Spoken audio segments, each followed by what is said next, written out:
Hello everyone, welcome back to diploma Marathi hub channel. आजच्या व्हिडिओमध्ये आपण first come first serve scheduling algorithm काय आहे आणि त्याचे एक्झाम्पल कसे सॉल्व्ह करायचे ते बघणार आहोत. प्रिव्हियस व्हिडिओमध्ये आपण व्हॉट इज सीपीयू शेड्यूलिंग आणि सीपीयू शेड्यूलिंगचे कोणते दोन टाईप आहेत ते कव्हर केलं होतं. तर आपल्याकडे दोन टाईप आहेत, एक आहे नॉन प्रिएम्प्टिव्ह आणि सेकंड आहे प्रिएम्प्टिव्ह. तर तुमचा जो FCFS अल्गोरिदम आहे तो नॉन प्रिएम्प्टिव्ह शेड्यूलिंग अल्गोरिदम आहे. तर नॉन प्रिएम्प्टिव्ह शेड्यूलिंग अल्गोरिदम म्हणजे काय? सपोज कन्सिडर करा आपल्याकडे एक रेडी क्यू अवेलेबल आहे आणि 3 प्रोसेस अवेलेबल आहेत, प्रोसेस 1, प्रोसेस 2 आणि प्रोसेस 3. तर ह्या तिन्ही पण प्रोसेस काय होतात, जेव्हा न्यूली क्रिएट केल्या जातात तेव्हा त्या न्यू स्टेट मध्ये असतात आणि जेव्हा त्या प्रोसेस एक्झिक्युशनसाठी रेडी असतात, त्यांचं एक्झिक्युशन जेव्हा कम्प्लीट होणार असतं तेव्हा त्या रेडी क्यू मध्ये येतात. तर रेडी क्यू मध्ये आलेल्या प्रोसेस सिक्वेन्शियल मॅनर मध्ये एक्झिक्यूट केल्या जातात. एखादी प्रोसेस जर सपोज एक्झिक्यूट होत असेल तर त्या फर्स्ट प्रोसेसचं एक्झिक्युशन कम्प्लिटली पहिल्यांदा एक्झिक्यूट केलं जातं आणि तेव्हाच तुमचा प्रोसेसर नेक्स्ट प्रोसेसला एक्झिक्यूट करतो. That is called as non preemptive scheduling. First of all जी प्रोसेस तुमच्या रेडी क्यू मध्ये आलेली आहे तिचं एक्झिक्युशन कम्प्लीट होईल. पहिल्यांदा एका प्रोसेसचं एक्झिक्युशन कम्प्लीट होईल आणि तिचं जेव्हा एक्झिक्युशन कम्प्लीट होईल तेव्हाच तुमचा प्रोसेसर नेक्स्ट प्रोसेसकडे मूव्ह होईल. असं करत तो सगळ्या प्रोसेसना काय करेल, नॉन प्रिएम्प्टिव्ह शेड्यूलिंग मॅनर मध्ये एक्झिक्यूट करेल. तर हा जो तुमचा FCFS शेड्यूलिंग अल्गोरिदम आहे तो नॉन प्रिएम्प्टिव्ह शेड्यूलिंग अल्गोरिदम आहे. So what is FCFS? First come first सर्व. तर आपल्याकडे बघा एक फिफो क्यू अवेलेबल असतो. So what is FIFO Q? First in first out. Consider करा आपल्याकडे 3 प्रोसेस आहेत जॉब पूल मध्ये, P1, P2 आणि P3. तर P1, P2, P3 मध्ये फर्स्ट प्रोसेस आहे आपली P1. तर P1 ही प्रोसेस सगळ्यात पहिल्यांदा तुमच्या रेडी क्यू मध्ये काय झालेली आहे, एंटर झालेली आहे. तर जी प्रोसेस तुमच्या रेडी क्यू मध्ये फर्स्ट ऑफ ऑल येईल ती पहिल्यांदा एक्झिक्यूट होईल, जी सेकंड येईल ती सेकंड एक्झिक्यूट होईल आणि जी प्रोसेस थर्ड येईल ती थर्ड एक्झिक्यूट होईल. तर FCFS मध्ये काय होतं, जी प्रोसेस तुमच्या रेडी क्यू मध्ये फर्स्ट एंटर करते तिचं एक्झिक्युशन पहिल्यांदा होतं. प्रोसेसर काय करतो, CPU त्याला अलोकेट करतो. So jobs are executed on first come first serve basis and this algorithm is easy to understand and easy to implement and it is based on FIFO queue. FIFO means first in first out. जी process execution साठी first येणार आहे ती first execute होणार आहे. पण त्याचा disadvantage काय आहे, poor in performance as average wait time is high. आता जोपर्यंत तुमची प्रोसेस 1 एक्झिक्यूट होत नाही तोपर्यंत तुमच्या प्रोसेस 2 आणि 3 ला काय करावं लागतं, वेट करावा लागतो. जरी तुमच्या प्रोसेस 2 आणि प्रोसेस 3 चा बर्स्ट टाइम जर लेस असेल तरी सुद्धा जोपर्यंत तुमची प्रोसेस 1 एक्झिक्यूट होत नाही तोपर्यंत बाकीच्या प्रोसेस काय असतात, होल्ड स्टेट मध्ये असतात. सो वेटिंग टाइम काय आहे, हाय आहे in case of FCFS scheduling. So FCFS is called as non preemptive scheduling algorithm आणि ह्या अल्गोरिदम मध्ये जो जॉब तुमच्या रेडी क्यू मध्ये फर्स्ट एंटर करतो तो पहिल्यांदा एक्झिक्यूट होतो. तर आता आपण 2 केस बघणार आहोत या FCFS शेड्यूलिंग अल्गोरिदम मध्ये एक्झाम्पल सॉल्व्ह करताना. फर्स्ट केस मध्ये तुमचा अरायवल टाइम असणार आहे 0. केस नंबर 1 मध्ये तुमचा अरायवल टाइम काय असणार आहे, 0. आणि सेकंड केस मध्ये तुमचा arrival time each and every प्रोसेसचा डिफरंट असणार आहे आणि अशा 2 केसनी आपण काय करणार आहोत, एक्झाम्पल सॉल्व्ह करणार आहोत. केस नंबर 1 मध्ये असणार आहे अरायवल टाइम 0 आणि केस नंबर 2 मध्ये अरायवल टाइम आहे तो ईच अँड एव्हरी प्रोसेसचा काय असणार आहे, डिफरंट असणार आहे. ठीक आहे. तर आता आपण एक्झाम्पल सॉल्व्ह करूया युझिंग FCFS अल्गोरिदम. फर्स्ट केस मध्ये आपण केस नंबर 1 मध्ये जेव्हा आपला अरायवल टाइम 0 असतो तेव्हा एक्झाम्पल कसं सॉल्व्ह करायचं ते बघूया. तर आपल्याकडे फर्स्ट कम फर्स्ट सर्व अल्गोरिदमच्या एक्झाम्पल मध्ये टोटल पहिल्यांदा 3 प्रोसेस दिलेल्या आहेत, प्रोसेस P1, प्रोसेस P2 आणि process P3. Each and every प्रोसेसला बर्स्ट टाइम अलोकेट केलेला आहे. बर्स्ट टाइम मीन्स तुमच्या प्रोसेसला एक्झिक्युशनसाठी जो टाइम रिक्वायर असतो तो as a BT that is called as burst time म्हणून मेन्शन केलेला आहे. अरायवल टाइम मीन्स तुमच्या प्रोसेसचं एक्झिक्युशन ऍक्च्युअल काय होतं, स्टार्ट होतं, म्हणजे तेव्हा तुमच्या प्रोसेस तुमच्या रेडी क्यू मध्ये एक्झिक्युशनसाठी येतात. वेटिंग टाइम मीन्स त्या प्रोसेसला एक्झिक्युशनसाठी किती वेळ वेट करावा लागतोय तो टाइम आपण वेटिंग टाइम मध्ये कॅल्क्युलेट करतो. तर आपण ह्या एक्झाम्पल मध्ये वेटिंग टाइम, कम्प्लिशन टाइम आणि टर्न अराउंड टाइम कॅल्क्युलेट करणार आहोत. तर पहिल्यांदा बघा, ज्या वेळेला तुम्ही प्रोसेसला एक्झिक्यूट करता तेव्हा प्रोसेसचं एक्झिक्युशन एका गॅन्ट चार्ट मध्ये शो केलं जातं. सो ह्या गॅन्ट चार्ट मध्ये बघा, आपल्याकडे 1 बाय 1 प्रोसेस येतील. सगळ्यात पहिल्यांदा आपली प्रोसेस P1 एक्झिक्यूट होईल आणि प्रोसेस P1 चा अरायवल टाइम काय आहे 0. तर ज्या वेळेला तुमचा अरायवल टाइम 0 असेल तेव्हा तुमच्या तिन्ही प्रोसेस तुमच्या रेडी क्यू मध्ये येणार आहेत. फर्स्ट ऑफ ऑल असणार आहे प्रोसेस P1, नेक्स्ट असणार आहे तुमची प्रोसेस P2 आणि थर्ड असणार आहे प्रोसेस P3. ह्या तिन्ही प्रोसेस काय झालेल्या आहेत, एक्झिक्युशन पर्पज साठी आलेल्या आहेत. फर्स्ट ऑफ ऑल ह्या 3 प्रोसेस मधला कोणत्या प्रोसेसला तुमचं सीपीयू एक्झिक्यूट करेल, प्रोसेस P1 ला. प्रोसेस P1 चा बर्स्ट टाइम किती आहे 24. सो 24 मिलीसेकंद तुमची प्रोसेस P1 काय होईल, एक्झिक्यूट होईल. ठीक आहे. नेक्स्ट आहे तुमची प्रोसेस P2. प्रोसेस P2 चा बर्स्ट टाइम किती आहे 3. सो 3 मिलीसेकंद तुमची प्रोसेस P2 ची आहे ती काय होईल, एक्झिक्यूट होईल. सो 24 प्लस 3 किती होतात 27. मग 27 मिलीसेकंद पर्यंत तुमची प्रोसेस P2 काय झाली, एक्झिक्यूट झाली. जेव्हा तुमच्या प्रोसेस P2 चं एक्झिक्युशन कंप्लीट होईल त्याच्यानंतर नेक्स्ट तुमची प्रोसेस येणार आहे प्रोसेस P3. सो आता कोणती प्रोसेस आलेली आहे, प्रोसेस P3. प्रोसेस P3 ला अगेन किती मिलीसेकंद रिक्वायर आहे 3. सो 27 प्लस 3 ऍड करा किती होतात 30. मग 30 मिलीसेकंद पर्यंत काय केलंय, प्रोसेस P3 चं एक्झिक्युशन कंप्लीट झालेलं आहे. अशा आपण टोटल सगळ्या प्रोसेसचं एक्झिक्युशन काय केलं, कंप्लीट केलं. मग आता बघा, आपल्या तिन्ही प्रोसेसचा अरायवल टाइम किती होता 0 होता. आता प्रोसेस P1 चा अरायवल टाइम किती होता 0. प्रोसेस P2 चा पण अरायवल टाइम किती आहे 0 आणि प्रोसेस P3 चा अरायवल टाइम किती आहे 0. तिन्ही प्रोसेसचा अरायवल टाइम किती आहे 0. बट या ऍक्च्युअल प्रोसेसचं जे एक्झिक्युशन आहे ते स्टार्ट डिफरंट टाइमला झालेलं आहे. मग हा वेटिंग टाइम कसा कॅल्क्युलेट केला जातो, त्यासाठी एक फॉर्म्युला आहे, start time minus arrival time. ठीक आहे. तर आता कन्सिडर करा तुमच्याकडे 3 प्रोसेस आहेत. किती प्रोसेस आहेत 3. प्रोसेस P1, प्रोसेस P2 आणि नेक्स्ट आहे प्रोसेस P3. ठीक आहे. तर प्रोसेस P1, P2 आणि P3 ह्या प्रोसेसमध्ये आपण आता तिन्ही प्रोसेसचा first of all waiting time calculate करूया. तर आता मला सांगा, प्रोसेस P1 चा स्टार्टिंग टाइम किती आहे, दिस इज युअर स्टार्टिंग टाइम. ठीक आहे. हा तुम्ही टाइम कन्सिडर करणार ऍज अ स्टार्टिंग टाइम. तर P1 चा स्टार्टिंग टाइम किती आहे 0. P2 चा स्टार्टिंग टाइम किती आहे 24 आणि तुमच्या प्रोसेस P3 चा स्टार्टिंग टाइम किती आहे 27. सो प्रोसेस P1, P2 आणि P3 ह्या तिन्ही प्रोसेसचा सगळ्यात पहिल्यांदा आपण स्टार्टिंग टाइम काय केला इथे लिहिलेला आहे. नेक्स्ट आहे अरायवल टाइम. तर स्टार्टिंग टाइम मायनस काय करायचंय आपल्याला अरायवल टाइम. तर अरायवल टाइम किती आहे बघा कॉलम मध्ये 0. ऑल प्रोसेसचा अरायवल टाइम किती आहे 0. मग आता करा कॅल्क्युलेट. 0 मायनस 0 किती येतात 0. नेक्स्ट आहे 24 मायनस 0 किती येतील 24. देन थर्ड आहे 27 मायनस 0 27. मग आता आपल्याला काय मिळालेलं आहे वेटिंग टाइम मिळालेला आहे इच अँड एव्हरी प्रोसेसचा. प्रोसेस P1 चा वेटिंग टाइम आहे 0, प्रोसेस P2 चा वेटिंग टाइम आहे 24 आणि प्रोसेस P3 चा वेटिंग टाइम आहे 27. आता गॅन्ट चार्ट मध्ये बघा, प्रोसेस P1 चे एक्झिक्युशन 24 मिलीसेकंदला कंप्लीट झालेलं आहे. सो 24 मिलीसेकंद पर्यंत तुमच्या प्रोसेस P2 नी काय केलं वेट केला. ठीक आहे. म्हणून 24 मिलीसेकंद हा टाइम काय झाला प्रोसेस P2 साठी वेटिंग टाइम झाला. नेक्स्ट आहे तुमची process P3.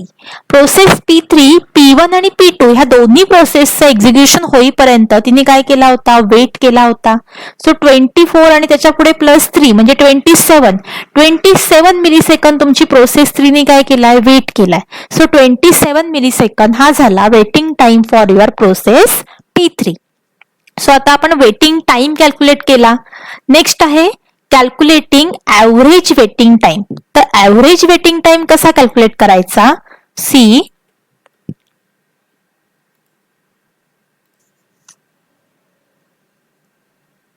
average waiting time is equal to addition of all waiting process divided by your number of process. तर addition of all waiting time म्हणजे काय, each and every process चा जो waiting time आहे त्याची आपल्याला ऍडिशन करायचे. मग प्रोसेस P1 चा वेटिंग टाइम किती आहे, 0 प्लस काय करणार आपण 24, 0 plus 24 plus 27 divided by number of process किती आहेत आपल्याकडे 3. So 0 plus 24 plus 27 divided by 3 केल्यावर जे तुमचं आन्सर येते that is called as your average waiting time. So 0 plus 24 plus 27 equal to 51 divided by 3 equal to 17. So 17 is your average waiting time. तर आपल्याला आता ॲव्हरेज वेटिंग टाइम मिळालेला आहे. Next you have to calculate completion time. तर completion time कसा calculate करणार, तुमच्या प्रोसेसला कम्प्लीट व्हायला जो वेळ लागला तो आपण कन्सिडर करतो ॲज अ कम्प्लिशन टाइम. तर प्रोसेस P1 चे एक्झिक्युशन कधी कम्प्लीट झाले बघा, 24 मिलीसेकंदला. So 24 millisecond is the completion time for your process P1. Process P2 चे एक्झिक्युशन कधी कम्प्लीट झालेलं आहे, 27 मिलीसेकंदला. So 27 millisecond is the time for your process P2. आणि नेक्स्ट आहे प्रोसेस P3. प्रोसेस P3 चे एक्झिक्युशन कधी कम्प्लीट झालंय, 30 मिलीसेकंदला. So 30 millisecond is the time for your process P3. तर आपण आता काय काढलाय, प्रोसेस P1, P2 आणि P3 चा कम्प्लिशन टाइम काढलेला आहे. नेक्स्ट आहे टर्न अराउंड टाइम. तर टर्न अराउंड टाइम म्हणजे काय, time difference between your completion time minus arrival time. तर मला सांगा आपल्याला कम्प्लिशन टाइम मिळालाय टेबलमध्ये, अरायवल टाइम आपल्याकडे आहे. So completion time minus arrival time करा, किती येतात. सो 24 मायनस 0 किती येतील, 24. नेक्स्ट आहे 27 मायनस 0 किती येणार, प्रोसेस P2 चा टर्न अराउंड टाइम 27 आणि प्रोसेस P3 चा टर्न अराउंड टाइम काय येईल, 30 मायनस 0 इज इक्वल टू 30. तर आपल्याला तिन्ही प्रोसेसचा काय मिळालेला आहे, टर्न अराउंड टाइम मिळालेला आहे. नेक्स्ट आपल्याला कॅल्क्युलेट करायचं आहे average turn around time. So average turnaround time is equal to addition of all turnaround time divided by number of process. तर आता बघा आपल्या प्रोसेस P1, P2 आणि P3 तिन्ही प्रोसेसचा आपल्याकडे टर्न अराउंड टाइम आहे. प्रोसेस P1 चा टर्न अराउंड टाइम आहे 24, प्रोसेस P2 चा टर्न अराउंड टाइम आहे 27 आणि प्रोसेस P3 चा टर्न अराउंड टाइम किती आहे 30. तर ह्या तिन्ही प्रोसेसची काय करायची आहे, ऍडिशन डिवायडेड बाय काय करणार आपण, number of process. So divided by किती करणार आपण, 3.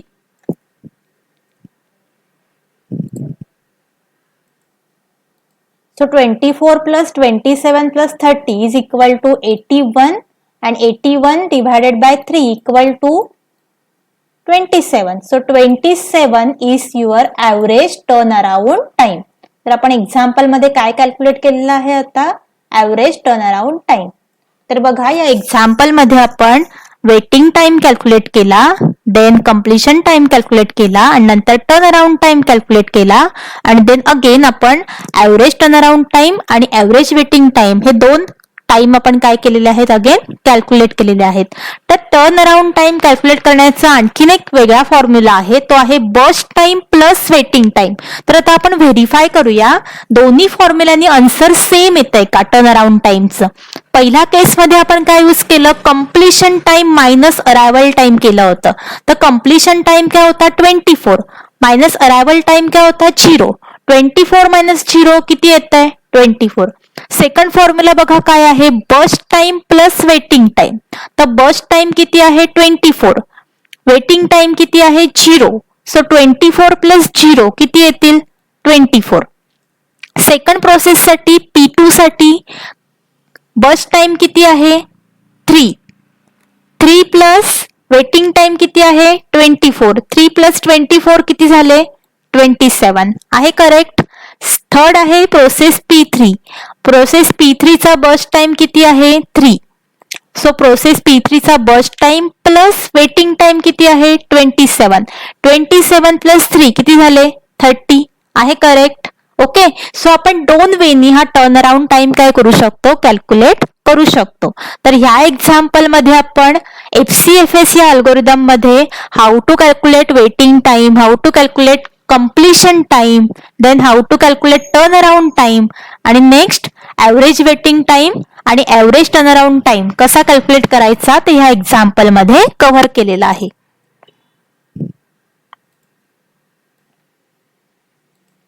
So see, this is your second example.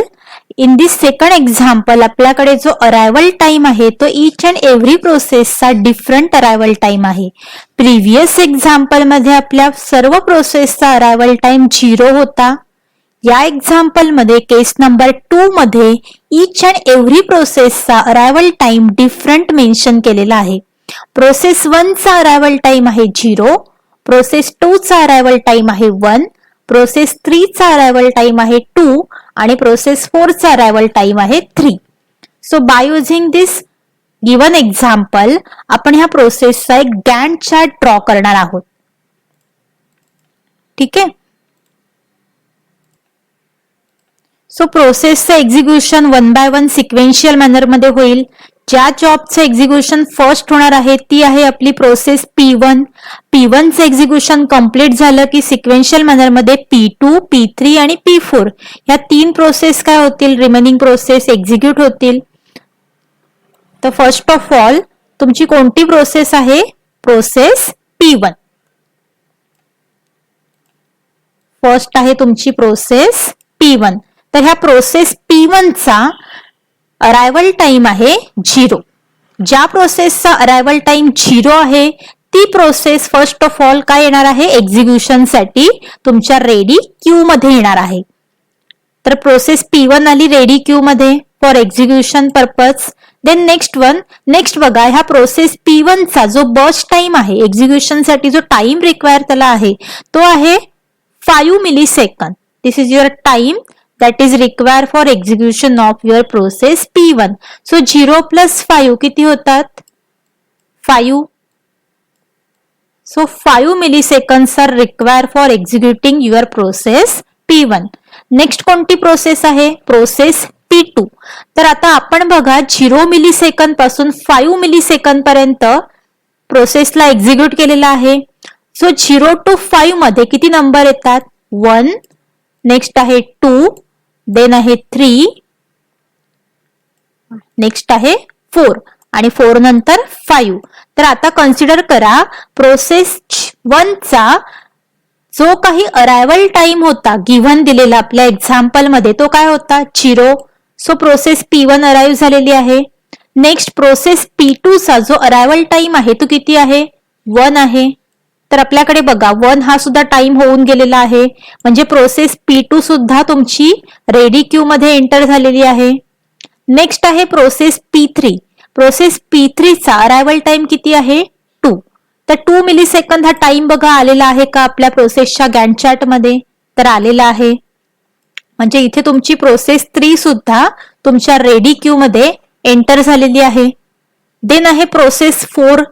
Process 4 चा अरायवल टाइम किती आहे 3.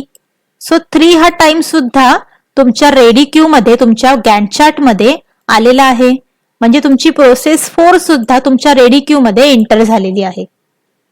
सो सगळ्या प्रोसेसचा अरायवल टाइम तुमच्या गॅन्ट चार्ट मध्ये इन्क्लूड आहे. म्हणजे तुमच्या ह्या ऑल प्रोसेस तुमच्या रेडी क्यू मध्ये एंटर झालेल्या आहेत. तर त्यामधल्या प्रोसेस P1 चं एक्झिक्युशन आता आपलं कंप्लीट झालेलं आहे. P1 चं एक्झिक्युशन कंप्लीट झालं की आपल्या प्रोसेसमध्ये नेक्स्ट प्रोसेस कोणती आहे जॉब पूल मध्ये, प्रोसेस 2. तर 5 प्लस किती आहे बर्स्ट टाइम प्रोसेस P2 चा 3.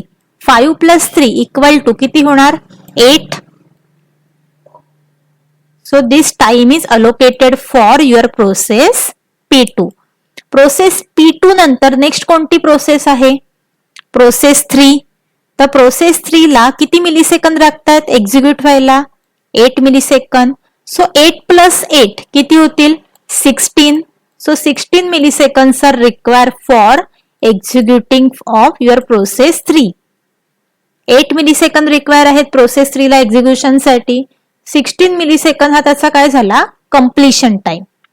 नेक्स्ट आहे प्रोसेस 4. तर प्रोसेस 4 ला 6 मिलीसेकंद लागतात एक्झिक्युशन साठी.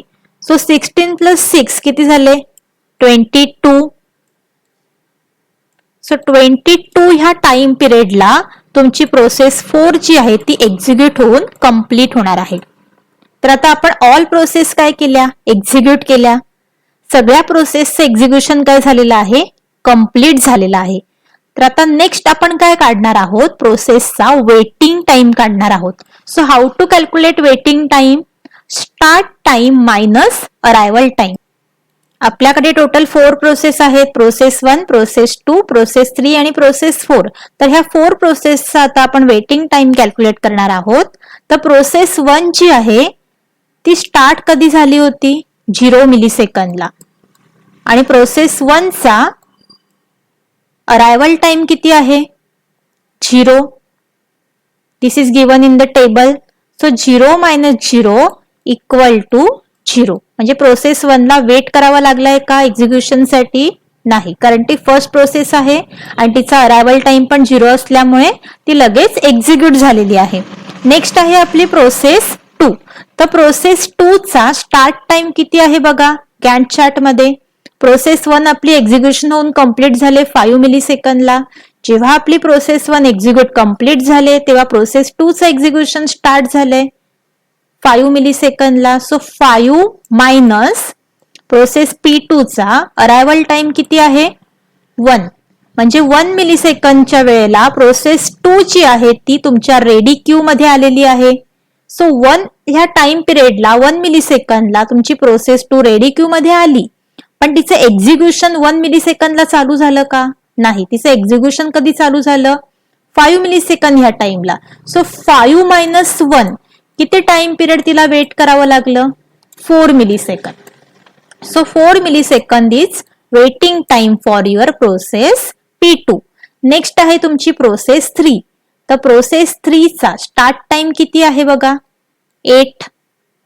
So 8 minus arrival time of your process 3. तर प्रोसेस 3 कधी आली होती रेडी क्यू मध्ये 2 मिलीसेकंदला. 2 मिलीसेकंद गिवन आहे तुमच्या टेबलमध्ये.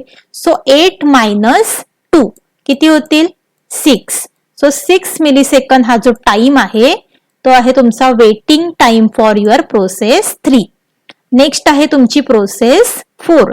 तर प्रोसेस 4 जी आहे ती कधी तिचं एक्झिक्युशन स्टार्ट झालंय बघा 16 मिलीसेकंदला.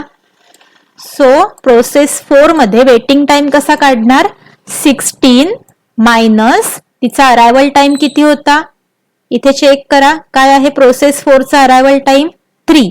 अरायवल टाइम 3 होता पण एक्झिक्युशन कधी स्टार्ट झालं 16 मिलीसेकंदला. So 16 minus 3 is equal to किती येतील 13.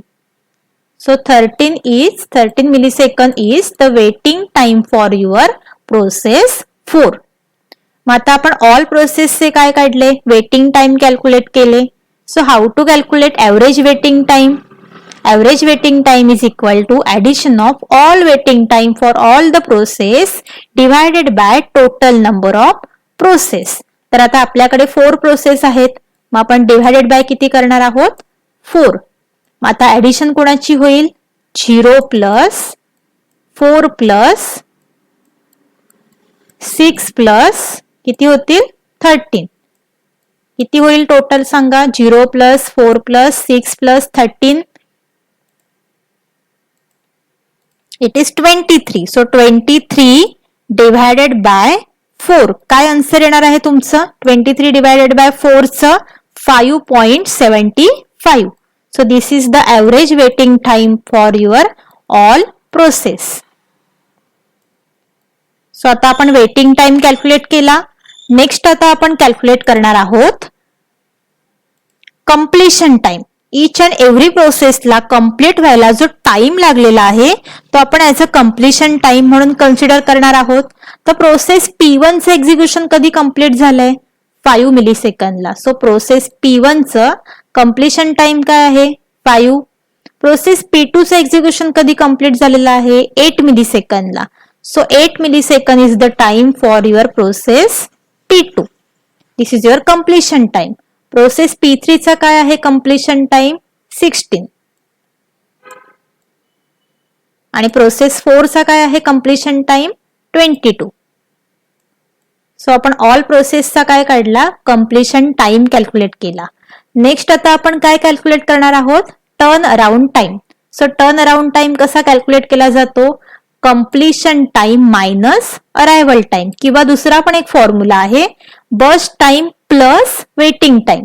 तर सगळ्यात पहिल्यांदा आपण फर्स्ट फॉर्म्युलाने कॅल्क्युलेट करूया कंप्लीशन टाइम मायनस अरायवल टाइमनी आणि नंतर सेकंड फॉर्म्युलाने आपलं आन्सर करेक्ट आहे की नाही ते व्हेरीफाय करूया. सो चला स्टार्ट करा. Completion time minus arrival time काय आहे प्रोसेस 1 चा. प्रोसेस 1 चा कंप्लीशन टाइम आहे 5 आणि अरायवल टाइम किती दिलेला आहे 0. 5 मायनस 0 किती येणार 5. नेक्स्ट आहे प्रोसेस P2. प्रोसेस P2 चा कंप्लीशन टाइम किती आहे 8 आणि अरायवल टाइम किती होता 1. सो 8 मायनस 1 किती झाले 7. नेक्स्ट आहे प्रोसेस P3. प्रोसेस P3 चा कंप्लीशन टाइम किती होता 16. 16 मायनस अरायवल टाइम किती आहे 2. 16 मायनस 2 किती होतील 14. नेक्स्ट आहे तुमची प्रोसेस P4. प्रोसेस P4 चा कंप्लीशन टाइम आहे 22 आणि अरायवल टाइम किती आहे 3. सो 22 मायनस 3 किती झाले 19.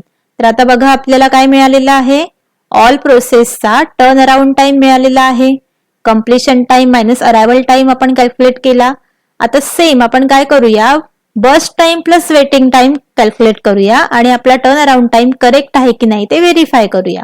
सो बर्स्ट टाइम किती आहे बघा प्रोसेस P1 चा 5.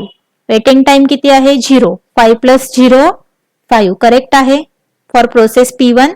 नेक्स्ट आहे प्रोसेस P2. प्रोसेस P2 चा बर्स्ट टाइम किती आहे 3 आणि तुमचा वेटिंग टाइम किती आहे 4. 3 प्लस 4 7 करेक्ट आहे. नेक्स्ट आहे प्रोसेस P3. प्रोसेस P3 चा बर्स्ट टाइम किती आहे 8. वेटिंग टाइम किती आहे 6. 8 प्लस 6 14 करेक्ट आहे. नेक्स्ट आहे प्रोसेस P4. प्रोसेस P4 चा बर्स्ट टाइम किती आहे 6. 6 प्लस वेटिंग टाइम किती आहे 13. 13 प्लस 6 किती झाले 19 आहे करेक्ट टर्न अराउंड टाइम. तर आता आपण नेक्स्ट काय करणार आहोत ऍव्हरेज टर्न अराउंड टाइम काढणार आहोत. तर ऍव्हरेज टर्न अराउंड टाइम काढण्यासाठी काय फॉर्म्युला आहे addition of all this turn around time divided by total number of process. तर कसं करणार बघा आपल्याकडे टर्न अराउंड टाइम सगळे मिळालेले आहेत. किती आहे टर्न अराउंड टाइम पहिल्यांदा 5 प्लस सेकंड किती आहे सेकंड प्रोसेसचा 7. थर्ड प्रोसेसचा किती आहे 14 आणि फोर्थ प्रोसेसचा किती आहे 19 डिवायडेड बाय काय करणार आहोत आपण 4. ठीक आहे. ऑल प्रोसेसचा काय केलेला आहे आपण वेटिंग टाइम आणि average turn around time calculate केलेला होता. तर आता ऍव्हरेज टर्न अराउंड टाइम काढण्यासाठी आपण ऑल टर्न अराउंड टाइमची काय केलेली आहे पहिल्यांदा ऍडिशन डिव्हायडेड बाय काय करणार आहोत आपण 4.